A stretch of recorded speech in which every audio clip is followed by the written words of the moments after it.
नमस्कार दर्शक बंधु बाछंतु एतिमध्यरु कौनसी एक रंग एवं जानतु निजर भविष्यत सहित जड़ित किछि गुप्त रहस्य एवं आपणकर भाग्य आपण को केउ आड़कू नहीं जीवो ताहा मध्य आपण रंगर आधार रे जानि परिबे। भारत रे अधिकांश लोक ज्योतिष शास्त्र उपरे विश्वास करती एवं ज्योतिष शास्त्र अनुसार निज भाग्य जानिबाकू उद्यम करथांती। तेणु आपण नील हलदिया एवं नाली मध्यरु जेकोसी गोटे रंग बाछि निज भाग्य को किभଳି जानिपारिबे से विषय आसंतु जानिबा।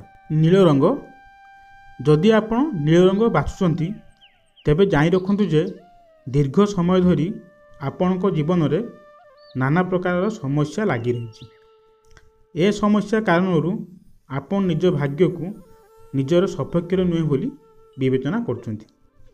जेउ कारणरू आपणको मानसिक स्तर रे चिंता भावना रे किछि परिवर्तन आसीछि किंतु ए सबु आपण को अधिक शक्तिशाली मध्य कर देछि। आपण केबे भी अजथारे समय नष्ट करने को आदु पसंद करती नहीं। आपण सर्वदा निज कैरियर को नहीं अग्रसर हुंती। एही कारण ही आपण निज जीवन रे आग को जीवे एवं सफलता हासिल करिवे किंतु आपण कौनसी निर्णय नेबारे सब बेले विरत रहती। कौनसी कार्य को हाथ को नेबा पूर्व खूब अधिक विचार विमर्श करती। ए कारण समय समय रे आपण भल सुजोग को मध्य हाथ छड़ा कर दियंती। तेणु आपण निजर ए स्वभाव को बदलाई दियंतु एवं कौनसी सुजोग को हाथ छड़ा करंतु नहीं। जीवन साथी को कथा शुणंतु एवं मानंतु। हलदिया रंग जदि आपण हलदिया रंग बाछुचंती तेबे जानि रखंतु जे आपण अधिक धैर्यवान एवं विवेकवान एवं ज्ञानी व्यक्ति अटंती। कौनसी भी स्थिति रे आपण सब बेले उच्च स्तर रे रही थांती।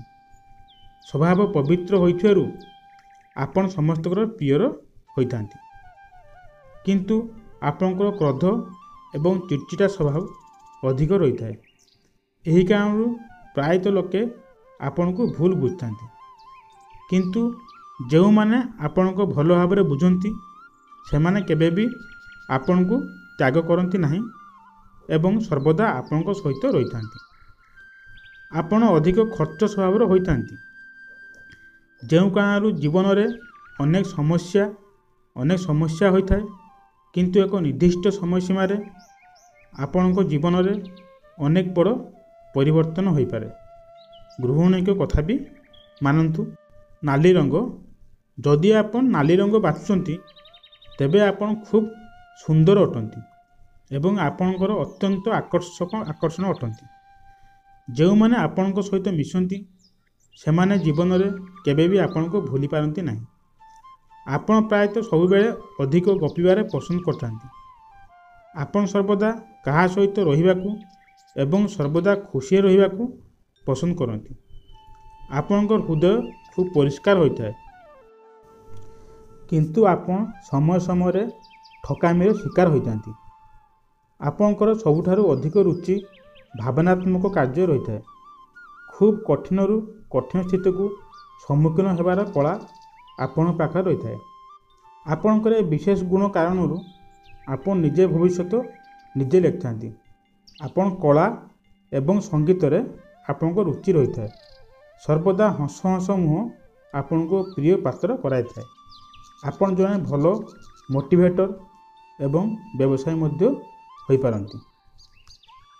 आजिर यही पोस्ट आपको केमिति लागिला कमेंट माध्यम जनइबे एवं लाइक शेयर सब्सक्राइब करेंगे एवं आम चैनल सह आगक रहा चैनल टी को सब्सक्राइब कर दियंतु। धन्यवाद।